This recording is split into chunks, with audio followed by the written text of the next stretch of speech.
A paz do Senhor Jesus, bem-vindo a esta reflexão prática e objetiva da Escola Bíblica Dominical, na lição 7, a sutileza da relativização da Bíblia. O texto áureo nos diz: toda escritura divinamente inspirada é proveitosa para ensinar, para redarguir, para corrigir, para instruir em justiça, segundo Timóteo 3,16. A verdade prática nos diz: a Bíblia é inspirada, a inerrante e infalível palavra de Deus. Por isso, não podemos relativizá-la. Aleluia.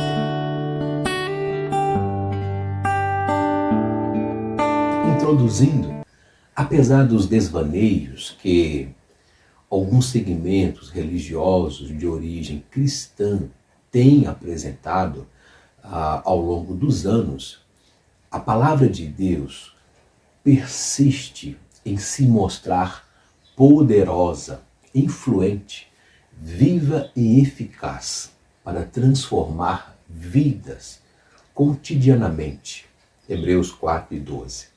Embora de forma sutil haja um movimento no mundo secular, bem como no meio evangélico, que tenta descaracterizar a Bíblia como a inspirada, infalível e inerrante palavra de Deus. O Espírito Santo resiste tais sutilezas e continua a soprar nos corações e a batizar com fogo. Essa é uma dentre muitas provas de que o poder das Escrituras Sagradas é real e atual. Glória a Deus. Infelizmente, o movimento que tenta descredenciar a Bíblia como suficiente origina-se das teologias inclusivas, apesar de assumir aparentemente um perfil agregador, social e de valorização do indivíduo enquanto pessoas. Essas teologias, de forma sutil, reinterpretam a palavra de Deus. Para os seus críticos, o Evangelho deve se adequar ao tipo de pessoas que vivem na sociedade, nessa sociedade moderna, suscitando assim uma geração de crentes pouco compromissados ou confiantes no poder transformador e libertador da palavra de Deus. No entanto, no primeiro trimestre de 2022, estudamos a temática sobre a supremacia das Escrituras, com o pastor Douglas Batista, que pontuou: a autoridade da Bíblia fundamenta-se no seu autor, Deus. Portanto, a Bíblia é a palavra de Deus escrita. Assim sendo, a autoridade dela depende total e exclusivamente do Altíssimo e não dos homens.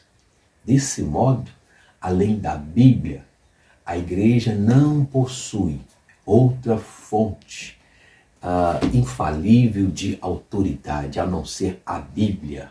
Glória a Deus. E o autor presente dessa lição, o pastor José Gonçalves, nos fala sobre os ataques à Igreja de Cristo e a sutileza desta relativização da Bíblia. E nesse primeiro tópico, nos fala a Bíblia e o espírito desta era, enfocando sobre a desconstrução da Bíblia. Não é incomum encontrarmos na literatura, nas mídias sociais, expressões como a era do vazio, pós-verdade, o fim das certezas, cultura líquida ou ainda a desconstrução. São formas diferentes para nomear o mesmo fenômeno cultural que impera na sociedade contemporânea, também denominado de pós-moderno, mas que Deus nos guarde. Em palavras mais simples, Esse novo modelo ou paradigma cultural se contrapõe ao cristianismo, procurando desconstruir não apenas a sua herança cultural, mas, sobretudo, seu conjunto de valores éticos, morais e espirituais. E Paulo exorta-nos em Romanos 12, 2. Enfim, é uma nova forma de pensar, agir diferente daquela que estávamos habituados a enxergar. A consequência disso tudo é a relativização das Escrituras. Mas o profeta Isaías nos diz: ai dos que ao mal chamam de bem e ao bem chamam de mal, fazendo das trevas luz e da luz trevas, e fazendo do amargo doce e do doce amargo. Isaías 5:20. O nosso Deus é justo e fiel e Ele vela pela sua palavra para fazer cumpri-la. Glória a Deus. Nesse contexto, o autor pontua sobre o relativismo dentro da nova configuração cultural. O relativismo é inevitável. Não há valores perenes ou absoluto. Tudo é relativo. Na verdade, há muito que o relativismo ético-moral vem sim surgindo na sociedade e de forma sorrateira na igreja. Não há mais parâmetros por meio da qual se possa dizer o que é certo, o que é errado, o que é pecado. E no mais entra a cultura do relativismo. Isso significa dizer que qualquer julgamento depende do ponto de vista, do ângulo de quem julga ou analisa. Por essa perspectiva, a Bíblia apresenta mais um ponto de vista dentre vários outros, conforme Hebreus 13:8, pois Jesus Cristo, Ele é o mesmo ontem, hoje e eternamente. Aleluia! Glória a Deus!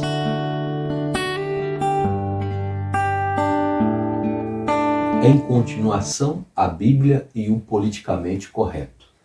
Com a criação de uma narrativa, surge o discurso do politicamente e correto. Dentre desse modelo, criou-se uma nova moralidade, uma nova ética e, portanto, uma nova forma de dizer o que é certo e o que é errado. Por esse novo modelo, pensam que está correto se fazer aborto, proibir a leitura da Bíblia em espaços públicos. Dentro dessa narrativa do politicamente correto, não há espaço para a Bíblia Sagrada. Conforme o apóstolo Paulo orienta a Timóteo, há essas narrativas e perseguições que são antigas. Leiamos 2 Timóteo 3, 12 ao 15. Todos que desejam ter uma vida de devoção em Jesus Cristo sofrerão perseguições, Timóteo. Mas os perversos e impostores irão de mal a pior. Enganarão outros e eles próprios serão enganados. Timóteo, você deve permanecer fiel àquilo que lhe foi ensinado, sabendo que é verdade, pois conhece aqueles de quem aprendeu. E desde a infância lhe fora ensinadas as sagradas escrituras, que lhe deram sabedoria para receber a salvação que vem pela fé em Cristo Jesus. Glória a Deus. 2 Timóteo 3, 12 ao 15. Continuando, nesse contexto, o autor destaca criminalização da opinião, do pensar diferente dessa nova narrativa que foi criada, está sujeito à censura. Na verdade, toda forma de pensar diferente dessa narrativa é criminalizada. Há, portanto, uma ditadura da opinião. Quem pensa diferente deve ser execrado, cancelado e até mesmo punido. É uma ditadura do politicamente correto. E isso não há espaço para os cristãos conservadores. O cristianismo, que no Ocidente é a cultura majoritária, está sendo banido para a periferia, transformando-se numa contracultura. Todos os odiarão, está na palavra, por minha causa, mas quem perseverar até o fim será salvo. Mateus 10 e 22. No mundo, todos vemos sites cristãos, conservadores, sendo censurados e banidos atualmente. Mas o Sermão do Monte nos conforta, dizendo, na palavra de Deus, bem-aventurados sois vós quando injuriarem e perseguirem, mentindo, disserem todo o mal contra vós, por minha causa. Exultai e alegrai-vos, porque é grande o vosso galardão nos céus. Porque assim perseguiram os profetas que foram antes de vós. Mateus 5, 11 ao 12. Dentre estas sutilezas de Satanás, da relativização das Escrituras, expostas pelo autor da lição, veremos a Bíblia e o outro Evangelho com uma nova metodologia, abordagem, ou seja, surge a necessidade de se criar uma nova metodologia no processo interpretativo do texto bíblico. Nesse caso, o leitor não é o autor, o agiógrafo, e passa a ser mais importante, dizendo de outra forma. Não importa o que o autor do texto bíblico disse, mas o que o leitor contemporâneo acha se está certo. É o que os exegetas denominam da hermenêutica centrada no leitor. O autor bíblico deixa de ter a sua importância. Então vale tudo. A Bíblia precisa se ajustar a essa nova metodologia na visão deles. Assim surge essa visão destes, como um outro evangelho com novas teologias. E esse outro evangelho também possui a sua própria teologia. Todo o texto bíblico passa por uma nova ressignificação. A Bíblia, portanto, deveria ser atualizada, dizem eles. Aí surge o evangelho social, adaptável, dentro do contexto evangelho, fundado no velho marxismo, ganha uma nova roupagem. Assim, os relacionamentos homoafetivos são vistos a partir da perspectiva da denominada teologia inclusiva, que tudo aceita. É dentro dessa nova perspectiva que se faz uma defesa apologética do evangelho social destes ecumênicos, homoafetivo. Essa é a palavra, a configuração teológica deles. Qualquer pensamento que destoe destes é considerado fascista, homofóbico e discurso de ódio. Isso explica a censura pública que muitos cristãos estão sofrendo neste tempo do fim.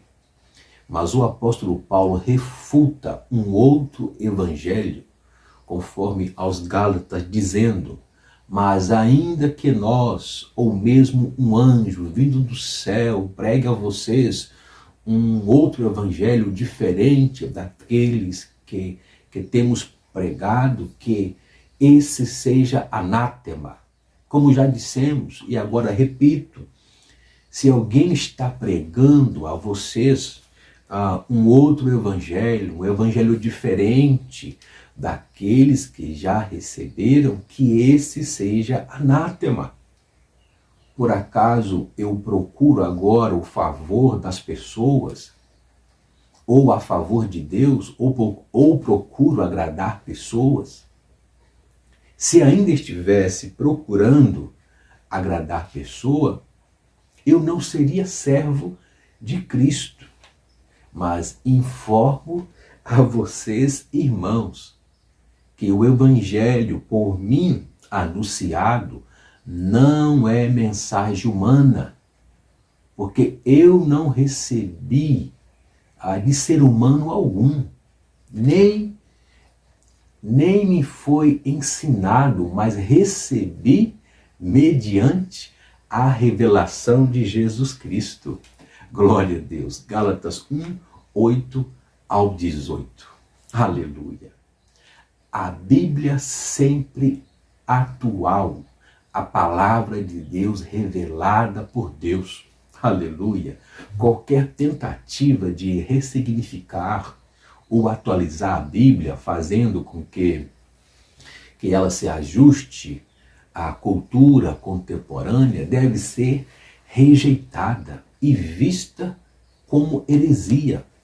A Bíblia não pode nunca ser ajustada à mentalidade humana de uma cultura caída, portanto afastada de Deus. A Bíblia é inspirada por Deus. A Bíblia é a revelação de Deus.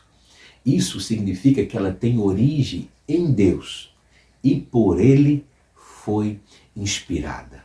O apóstolo Paulo disse que toda escritura é inspirada por Deus. Segundo Timóteo 3,16. Nenhum livro, por mais espetacular que seja, pode se colocar em pé de igualdade com a Bíblia. A razão é que a Bíblia possui inspiração divina. As outras literaturas não. Alguém pode receber de Deus alguma iluminação para dizer ou escrever algo, mas ninguém pode dizer que foi inspirado por Deus. Da mesma forma que os escritores bíblicos foram. Aleluia. Isso é o que faz a Bíblia ser diferente como uma obra literária com a inspiração divina. É um livro com uma mensagem especial e atual, porque espelha a mente de Deus para nos revelar. Aleluia. Concluindo, a Bíblia é inspirada, inerrante e infalível palavra de Deus. Por isso não podemos relativizá-la. Todo cristão que segue a ortodoxia bíblica deve rejeitar tais ensinos modernos. Não podemos aceitar nada que mutile a Bíblia por conta do politicamente correto. Não podemos rejeitar o que ensina a ortodoxia cristã ou trocá-la pelas novas teologias. A Bíblia é a palavra de Deus e por isso será atual e relevante para a humanidade. Toda escritura é divinamente inspirada e proveitosa para ensinar, redarguir, para corrigir, para instruir em justiça. O salmista reitera: lâmpada para os meus pés é a tua palavra e luz para os meus caminhos. Salmo 119, 105. Glória a Deus. Obrigado a todos pela atenção e que Deus vos abençoe.